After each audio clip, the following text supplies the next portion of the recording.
My lonely self. You recall this old brick schoolhouse with its weathercock and the school bell hanging from its roof? Look now! The walls are damp and mossy, the windows broken, the gates decayed. Let us look within at the boy who still reads near the feeble fire.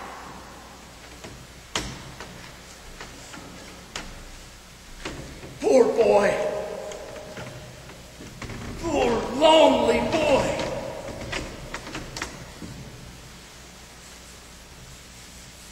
When you're alone, alone in the world, when you're alone in the world, along the way leaves get blown in the world, blow away, leaves get swirled, listening to your heels when you walk, making a lonely clack. You don't know how it feels when you talk and nobody's voice talks back. A hand for each hand was planned for the world. Why don't my fingers reach? Millions of grains of sand in the world. Why such a lonely beach? Where is a voice to answer mine back? Where are two shoes to click with my back? I'm all alone in the world. A hand for each hand was planned for the world. Why don't my fingers reach? Millions of grains of sand in the world. Why such a lonely beach? Where is a voice to answer mine back? Where are two shoes to click with my clack? I'm all alone in the world.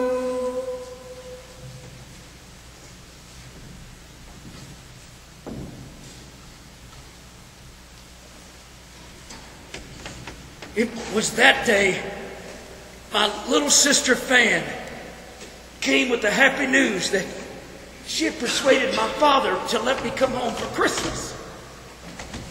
I had thought I was to spend it alone at school. How she clapped her tiny hands and laughed when she said that he had sent a coach to fetch me, that we might all have a Merry Christmas together. Well, did you go? Oh, yes, merrily, with my trunk tied to the chase and the quick wheels dashing through the snow. Your sister was always a delicate creature, whom a breath might have withered, but she had a large heart. So she did, Spirit. I won't deny it. God forbid. She died a woman and had, I think, one child? Yes, my nephew Fred. Shall we leave the boy at his desk? My poor forgotten self, as I used to be. Poor boy. What say you? I wish, but it's too late now. What is too late? Nothing. Last night a boy was singing Christmas carols at my office. I should like to have given him something, that's all. Let us see another Christmas. And so the spirit of Christmas past led Mr. Scrooge down the memories of long ago. Each separate experience made Mr. Scrooge recall moments long forgotten. Although they had just left the schoolhouse behind them, they were now in the busy thoroughfares of a city. It was Christmas Eve once again, but this time the streets were lit up. Once again Mr. Scrooge and the ghost stood side by side in the open air. My time grows short, observed the spirit. Behold, and Mr. Scrooge looked, this time seeing himself as a young man in the prime of his life. He was not alone, but sat by the side of a beautiful young girl, in mourning dress, in whose eyes were filled with tears, which sparkled in the light shone forth by the ghost of Christmas past. Matters little to you. Very little. Another idol has displaced me. But if it can cheer and comfort you in time to come, as I would have tried to do, then I have no just cause to grieve. What idol has displaced you? A golden one. This is the even-handed dealing of the world. There is nothing which the world is so hard on as poverty, and there is nothing it professes to condemn more than the severity of the pursuit of wealth. Poor Ebenezer, you've heard the world too much. All your hopes and dreams have been merged into one hope, and been beyond the chance of its sword reproach. The reproach of poverty has seen your nobler aspirations fall, one by one, until the master passion gained engrosses you, have I not? What then? Even if I have gained so much, why is there what then? I'm not changed towards you, am I? Our contract is an old one. Made when we were both poor, content to be so. Until a good season we can improve our worldly fortune by our patient industry. You were changed, Ebenezer. When it was made, you were another man. I was a boy. Your own feelings tell you that you are not the same. But I am. That which promised happiness when we were one apart is fraught with misery now that we are two. How often and keenly I've thought of this, I will not say. It's enough that I've thought of it and can release you. Have I sought release? In words? No, never. Well, in what then?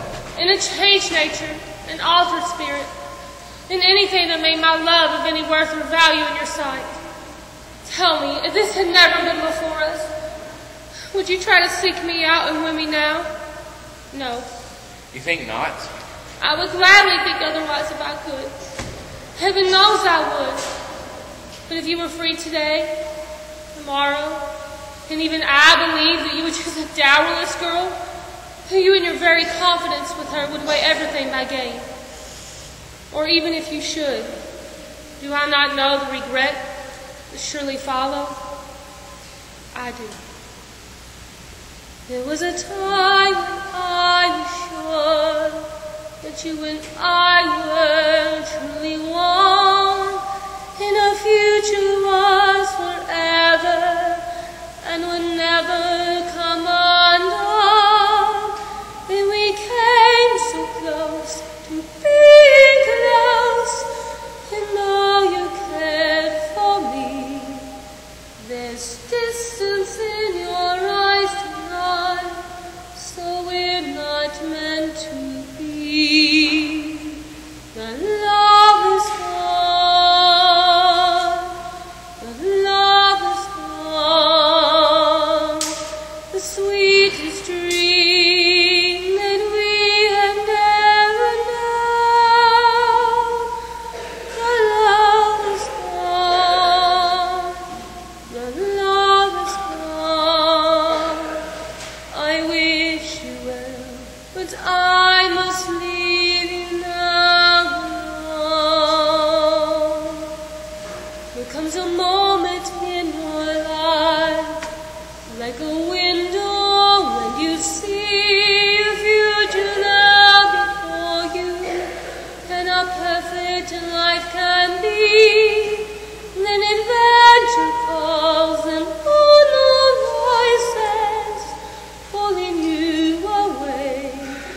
Be careful or you may regret the choice you make someday.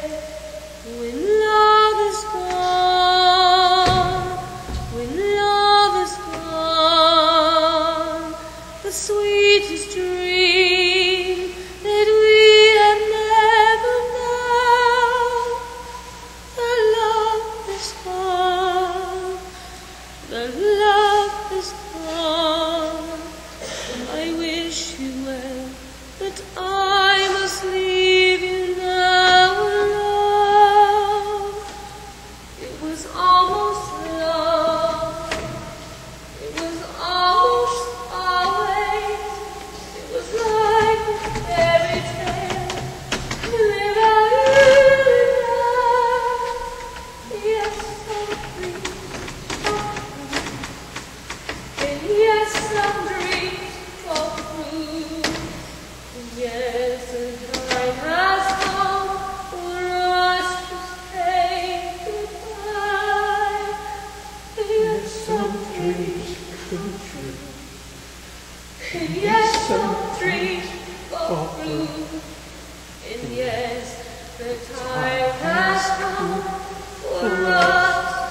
say.